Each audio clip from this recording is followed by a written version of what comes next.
नमस्कार दोस्तों, स्वागत है आप सभी लोगों का स्टडी ग्लोस पर। दोस्तों, हाल ही में विश्व के जो लीडर्स हैं उनकी गिनती के अंदर प्रधानमंत्री मोदी और पुतिन का नाम लिया जाता है। और पुतिन ने हाल ही में कॉल करके ये बता दिया है कि मोदी जी तुम संघर्ष करो, हम तुम्हारे साथ में हैं।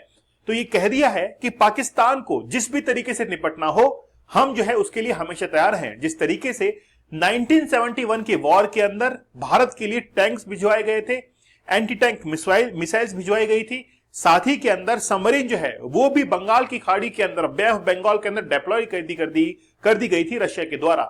तो भारत का एक पुराना मित्र रशिया रहा है और हाल ही में ये बातचीत हुई है कि पुतिन जो है वो अब इंडिया विजिट के लिए भी आने वाले हैं। बंदे की चाल देख रहे हैं, कॉन्फिडेंस लेवल देखिए, दोनों की चाल सेम है।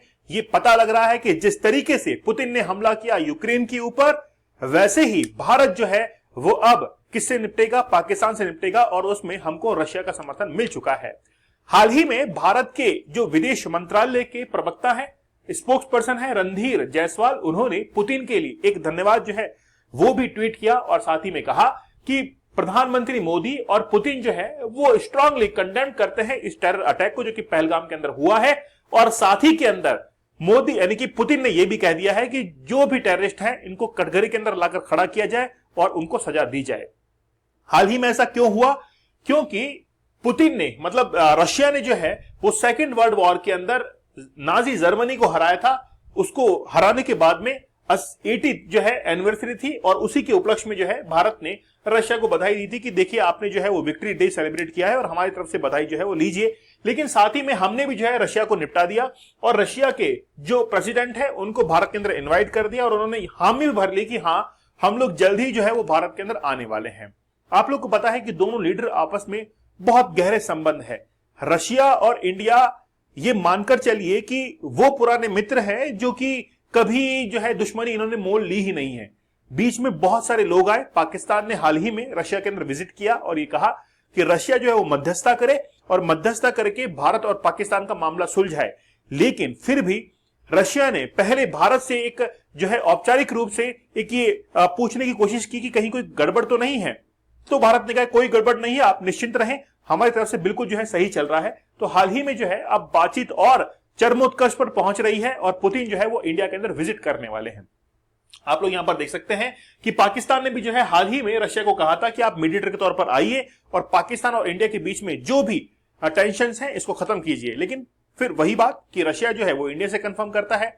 पुतिन जो है उनके खिलाफ आईसीसी इंटरनेशनल क्रिमिनल कोर्ट जो है उन्होंने एक अरेस्ट वारंट जारी किया हुआ है कि अगर वो रशिया से बाहर निकलते हैं तो किसी भी देश के अंदर उनको अरेस्ट किया सकता है। इसके बाद में पहली बार उन्होंने मंगोलिया का विजिट किया था। मंगोलिया में विजिट करके उन्होंने ये दिखा दिया था कि अगर मैं अपने देश के बाहर निकलता हूं तो किसी में हिम्मत नहीं है मुझे वो अरेस्ट कर ले। आप लोग इस वीडियो को सुनिएगा और देखिएगा। 17th of March 2023 मतलब इस वीडियो के अंदर ये बताया गया है, ये जो प्रेसिडेंट हैं, कहां के आईसीसी के प्रेसिडेंट है, ये कह रहा है कि हमने पुतिन के खिलाफ जो है अरेस्ट वारंट जारी कर दिया है, अगर वो अपने देश से बाहर निकलेंगे तो हम लोग उनको अरेस्ट कर लेंगे। 17th of March 2023 2023 की बात बता रहे हैं ये। Criminal Court has issued 2 warrants of arrest in the Ukraine situation for Vladimir Putin, President of the Russian Federation, and for Maria Lvova-Belova, Commissioner of the Russian President for Children's Rights, for the alleged war crimes of deportation of children from Ukrainian occupied territories into the Russian। मतलब यहां पर जो है ये दो लोगों के बारे में बात कर रहे हैं। आप लोग न्यूज के अंदर देखेंगे, एक तो व्लादिमीर पुतिन है और दूसरी है मारिया। तो मारिया लेवोवा जो है इनके खिलाफ भी अरेस्ट वारंट जारी किया गया। लेकिन आखिरकार मारिया के खिलाफ जो है अरेस्ट वारंट जारी क्यों हुआ? मारिया ये जो लेडी है वो commissioner for children's rights in the office of the president of the Russia federation. तो रशियन फेडरेशन के लिए ये बेसिकली काम करती है। चिल्ड्रंस के लिए जो एक हम लोग कहते हैं ऑर्गेनाइजेशन है उसकी कमिश्नर है। और इनके ऊपर यह आरोप था कि इन्होंने जेनोसाइड किया है, महिलाओं के ऊपर अत्याचार किया है, बच्चों के ऊपर अत्याचार किया है और यूक्रेन के अंदर जो भी बच्चे थे, जो भी महिलाएं थी, उनके ऊपर अत्याचार किया है। इसीलिए इनके खिलाफ भी एक अरेस्ट वारंट जो है वो जारी किया गया था। ठीक है, ये जो तस्वीर आप लोग देख रहे हैं ये भारत और रशिया के रिलेशंस की शुरुआत है। 1947 के अंदर जब भारत एक नए देश के रूप में एस्टेब्लिश हुआ था तो रशिया वो पहला देश था जिसने भारत को देश के तौर पर माना था। आप लोग बोलेंगे सर ये क्या बात हुई, भारत तो अपने आप में एक देश था ही ना। देखिए मैं आपको एक एग्जांपल से बताता हूं। आप लोगों ने देखा होगा कि भारत का एक संत था जो कि चला गया था साउथ अमेरिका के अंदर, और वहां पर जाकर एक आइलैंड पर जाकर वो बस गया था और उसका नाम रख दिया था कैलाशा, कि बोला कैलाशा जो है वो एक अलग से देश होगा। फिर तमाम कंट्री से पूछते हैं कि बताइए हमको जो है आप देश के रूप में ऑर्गेनाइज करते हैं कि नहीं करते, रिकॉग्नाइज करते हैं कि नहीं करते। तो बहुत सारे देशों ने कैलाशा को एक देश मानने से इनकार कर दिया कि हम लोग इसको देश मानने से इनकार नहीं करते हैं। तो जब भी कोई देश एस्टेब्लिश होता है तो दूसरे देश जो है वो समर्थन करते हैं कि हां हम लोग भी इसको एक देश के तौर पर मानते हैं। वैसे ही 1947 के अंदर जब भारत को आजादी मिली, उसके बाद में भारत को एज ए कंट्री रिकॉग्नाइज करने वाला पहला देश रशिया था। इसलिए हमारी जो पुरानी मित्रता है वो रशिया के साथ में बहुत गहरे संबंध है। और जिस समय 1947 के अंदर भारत को एज ए कंट्री रिकॉग्नाइज किया था तो रशिया ने सबसे पहला विजिट जो है, यानी कि भारत के अंदर जो सबसे पहला विजिट था वो रशिया का ही था। उसकी पहली पिक्चर जो है आप लोग यहां पर देख सकते हैं। रशिया के जो फॉरेन मिनिस्टर्स वगैरह हैं वो भारत के अंदर क्या कर रहे हैं, यहां पर शिरकत कर रहे हैं। देखिए भारत और रशिया की जो संबंध है वो राजनीति से परे हैं। आज भारत के अंदर किसी भी सरकार बने, चाहे बीजेपी की बने, कांग्रेस की बने या कोalition गवर्नमेंट बने, तो भारत और रशिया के संबंध इससे प्रभावित नहीं होते हैं। जबकि आप दूसरे देशों के अंदर देखेंगे, जैसे कनाडा का आप लोग एग्जांपल ले लीजिए। कनाडा के अंदर जिस समय जस्टिन ट्रूडो थे उस समय भारत और रशिया के, यानी कि भारत और कनाडा के, माफ कीजिएगा, भारत और कनाडा के रिलेशन काफी खराब हो गए। उसके बाद में वहां पर जो है वो प्रधानमंत्री है, राष्ट्रपति है, वो चेंज किए गए और आज जो है रिलेशन थोड़े से काफी अच्छे जो है वो बन चुके हैं। लेकिन भारत और रशिया के बीच में जो रिलेशन है वो कभी भी राजनीति से प्रभावित नहीं होते हैं। चाहे भारत के अंदर अटल बिहारी वाजपेयी हो या फिर मनमोहन सिंह हो या फिर प्रधानमंत्री मोदी हो, सबके लिए इक्वल जो है हमारे रिलेशन रशिया के साथ में रहे हैं। रशिया ने कभी भी जो है इसको लेकर कोई भी अफेक्शन जो है वो नहीं दिखाया, मतलब कोई भी जो है इफेक्ट नहीं पड़ा है। साथ ही में भारत और रशिया के बीच में जितनी भी मॉक ड्रिल्स की जाती हैं या मिलिट्री एक्सरसाइज की जाती हैं, उसमें रशिया के जो मिलिट्री कमांडर्स होते हैं वो हमारे साथ में मिलिट्री एक्सरसाइज करते हैं। साथ ही के अंदर जब 2023 में रशिया ने इन्वेड किया था यूक्रेन के ऊपर, उस समय भारत को यह लगने लगा था कि हमको ऑयल जो है वो परचेज करना चाहिए, इंपोर्ट करना चाहिए रशिया से, क्योंकि अभी जो हम लोग इंपोर्ट कर रहे हैं गल्फ कंट्रीज से या फिर अमेरिका से, वो हमको काफी ऊंचे दाम में मिल रहा है। तो रशिया ने हमारे सामने एक ऑफर रखा था कि आप हमसे कम पैसे के अंदर, कम दाम के अंदर ऑयल जो है उसको ले सकते हैं। और खास बात यह भी है कि आपको डॉलर के अंदर हमको पेमेंट करने की आवश्यकता नहीं है, आप ही की जो करेंसी है रुपया, उसके अंदर ही आप लोग हमको पेमेंट कर सकते हैं। इसीलिए आज हम लोग ये देखते हैं कि लगभग 40% जो शेयर है ऑयल इंपोर्ट का वो आज रशिया से हमारे पास में आता है।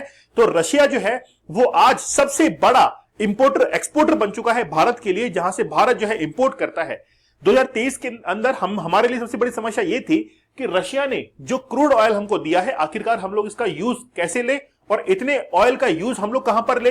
तो हमने हमारे जितने भी रिजर्व्स थे उनको तो भर लिया था, साथ ही में हमको ये लगने लगा था कि ये जो बाकी बचा हुआ ऑयल है इसको हम लोग बेचकर पैसे और कमा सकते हैं। इसीलिए भारत ने रिलायंस कंपनी से जो है, भारत सरकार ने रिलायंस कंपनी से संपर्क किया और उन्होंने हामी भरी कि हां हम लोग इसको रिफाइन करके यूरोपियन कंट्रीज के अंदर बेच सकते हैं। और हुआ भी कुछ ऐसा ही, हमने उसी क्रूड ऑयल को रिफाइन किया और यूरोप के अंदर हमने जो है वो बेच दिया। वही यूरोप के अंदर जो पहुंचने वाला तेल था वो रशिया सीधे यूरोप के अंदर बेचा करता था। लेकिन जैसे यूक्रेन के साथ में वॉर छिड़ा तो फिर वो घूमकर, मतलब भारत के रास्ते जो है वो कहां पर पहुंचा, यूरोप के अंदर पहुंचा। आप लोग मेरे पीछे जो इमेज देख रहे हैं यह है आर्यभट्ट। आर्यभट्ट भारत का पहला सैटेलाइट था जिसको रशिया की मदद से ही हमने कहां पर छोड़ा था, अंतरिक्ष के अंदर छोड़ा था। तो आप लोग देख सकते हैं in terms of defence, in terms of जो है economy, in terms of space research, सब में जो है रशिया हमारी हेल्प कर रहा है। यहां पर एक एग्जांपल और है, आप देखिए कि तमिलनाडु के अंदर एक कुडनकुलम न्यूक्लियर पावर प्रोजेक्ट है जिसको 2009 के अंदर शुरू किया गया था, कंस्ट्रक्शन किया गया था। इसको बनाने के अंदर न्यूक्लियर रिएक्टर्स जो है वो रशिया से भारत के अंदर आए थे और आज हम लोग न्यूक्लियर एनर्जी जो है उसको बना पा रहे हैं with the help of Russia. तो रशिया और भारत के रिलेशन बहुत पुराने हैं। 1971 की वॉर के अंदर जिस समय 93,000 सैनिक भारत को सरेंडर कर चुके थे, उसके बाद में भारत और पाकिस्तान के बीच में शिमला एग्रीमेंट हुआ था और उसके तहत ही हमने क्या किया था कि पाकिस्तान के सारे सैनिक लौटा दिए थे। लेकिन ये इतना जल्दी पॉसिबल कैसे हो पाया था? एक्चुअली में क्या है कि जिस समय बांग्लादेश को आजादी मिल रही थी उससे कुछ समय पहले ही पाकिस्तान ने बांग्लादेश के अंदर ऑपरेशन सर्च लाइट चलाया था, जिसके तहत बांग्लादेश के अंदर बहुत सारे लोग मारे गए थे। जीनोसाइड पाकिस्तान के द्वारा बांग्लादेश के अंदर किया गया था, क्योंकि उनको शेख मुजीबुर रहमान की जो सरकार थी वो पसंद नहीं थी। उनको ये पसंद नहीं था कि एक व्यक्ति जो है वो पूर्वी पाकिस्तान के अंदर, ईस्टर्न पाकिस्तान के अंदर पूरी की पूरी सरकार जो है वो खुद की बना सकता है without the help of western Pakistan, बिना पाकिस्तान के हेल्प की जो है सरकार बना सकता है। ये बात पाकिस्तान को नागवारा गुजरी और पाकिस्तान ने बांग्लादेश के अंदर ऑपरेशन सर्च लाइट चलाया, जिसके तहत बहुत सारे लोग जो है वो मारे गए। आज इसको इतिहास के अंदर याद किया जाता है कि पाकिस्तान ने बांग्लादेश के अंदर जीनोसाइड किया था। और मैं याद दिलाना चाहूंगा कि यूनुस खान की सरकार को, कि यूनुस खान की सरकार आज तो पाकिस्तान की पिछलग्गू बनी हुई है, लेकिन अगर आप लोग इतिहास उठा के देखेंगे तो पाकिस्तान ने बांग्लादेश के अंदर जीनोसाइड ही क्या, वहां पर कई बार जो है इंटरफेयर किया है इन टर्म्स ऑफ पॉलिटिकल। यहां पर आप लोग देखेंगे कि 1971 के अंदर रशिया ने भारत के अंदर सबमरीन जो थी, वॉरशिप जो थी वो भारत के अंदर भेजी थी, खासतौर पर बे ऑफ बंगाल के अंदर। न्यूक्लियर आर्म पैसिफिक जो फ्लीट थी वो भी भारत के अंदर भेज दी गई थी। साथ ही में the Soviet union supplied India with arms including T-55 tanks, MiG-21 fighter जो थे और नेवल इक्विपमेंट भारत के अंदर भेजे गए थे ताकि भारत जो है इस युद्ध को जीत सके। और उसका रिजल्ट यही निकला था कि पाकिस्तान ने जल्द ही जो है वो सरेंडर किया। ओनली 3 डेज, केवल 3 दिन पाकिस्तान को लगे थे after the Russian came to their support. जैसे ही रशिया की मिलिट्री यहां पर आई थी, रशिया ने हमको हेल्प की, उसके बाद में केवल 3 दिन के अंदर ही जो है पाकिस्तान ने सरेंडर कर दिया था। और उसके बाद में पाकिस्तान के 93,000 जो सैनिक थे उनको भारत ने वापस लौटाया था और उन्होंने सरेंडर कर दिया था। तो ये पाकिस्तान की बहुत बड़ी हार जो है हम लोग देख सकते हैं। तो ये आज भारत और रशिया के रिलेशन रहे हैं और बड़े जबरदस्त रहे हैं। इसीलिए आज जब पहलगाम के अटैक को हम लोग देखते हैं और पाकिस्तान ये कहता है कि रशिया जो है वो भारत के साथ में नहीं है, तो पाकिस्तान को समझ लेना चाहिए कि हमारा इतिहास जो है पुराना नहीं है। हम लोग अवसरवादी लोग नहीं हैं कि जिस समय अवसर हुआ उस समय रशिया के साथ में अच्छे रिलेशन बनाएंगे, ऐसा हमारा स्वभाव कभी भी नहीं रहा है। जो कि पाकिस्तान का हमेशा से रहा है, वो हमेशा चाइना का उस समय हाथ थामता है जब वो मुश्किल के अंदर होता है। लेकिन आज रशिया और इंडिया के रिलेशन ऐसे हैं कि चाहे मुश्किल हो, चाहे गम हो या खुशी हो, हम लोग जो है वो हमेशा साथ रहते हैं। 22 अप्रैल से लेकर अब तक जो कुछ भी हुआ है मैं थोड़ा सा आपको ब्रीफ कर देता हूं। 22 अप्रैल को पहलगाम का अटैक हुआ। 23 अप्रैल को जो सिंधु जल संधि थी उसको हमने सस्पेंड कर दिया। अटारी वाघा बॉर्डर जो थी उसको बंद कर दिया। पाकिस्तानी वीजा रद्द कर दिए। पाकिस्तानी दूतावास जो था उसके ऊपर कार्रवाई की कि आप यहां से लौट जाइए, संख्या कम कर दीजिए। साथ ही के अंदर 26 अप्रैल 2025 को आतंकी ठिकानों पर कार्रवाई की गई और उनके घरों को ध्वस्त कर दिया गया था। 30 अप्रैल को डिजिटल स्ट्राइक हमने की और यहां तक कि पाकिस्तान के यूट्यूबर जो कि भारत के अंदर काम कर रहे थे, भारत के अंदर एक्सेस उनका था, उनको भारत के अंदर बैन कर दिया गया। हवाई एयर जो स्पेस था वो हमने पाकिस्तान के लिए बंद कर दिया। 2 मई को IMF से पाकिस्तान के लोन की समीक्षा को कहा कि पाकिस्तान को आप लोग जो $7 बिलियन का लोन दे रहे हैं वो कहीं ना कहीं देना बंद कर दीजिए, क्योंकि हाफिज सईद जो है इसका यूज टेररिस्ट अटैक के अंदर करता है। साथ ही में डिजिटल स्ट्राइक हमने की। 3 मई 2025 को इंपोर्ट पर रोक लगा दी और 4 मई 2025 को भारत ने चेनाब जो रिवर है इसके पानी को भी रोक दिया। अब देखिए, पहले हमने झेलम को रोका, ठीक है, पानी वापस छोड़ा इसलिए गया क्योंकि हम लोग अपने डैम्स को खाली करना चाहते थे। अब डैम्स जो है वो खाली हो चुके हैं, अब हमने पानी को बंद कर दिया है। अगले 3 महीने तक अगर आप मान के चलिए कि पानी बंद रहा तो पाकिस्तान के 5 करोड़ जो जनसंख्या है वो जो है वो प्यासी मर सकती है। तो पाकिस्तान को अब जो है वो नानी याद दिलाने की बारी आ चुकी है। हाल ही में 5 मई की ये घटना मैं आप लोग को बता रहा हूं, ये बात है 5 मई की, ठीक है। 5 मई के दिन ही रशिया के द्वारा भारत के अंदर ये जो आप लोग मिसाइल्स देख रहे हैं, एंटी टैंक मिसाइल्स, ये भारत के अंदर आ चुकी है। साथ ही में इस मिसाइल की बदौलत हम लोग ड्रोन और हेलीकॉप्टर से जो है वो मार गिरा सकते हैं।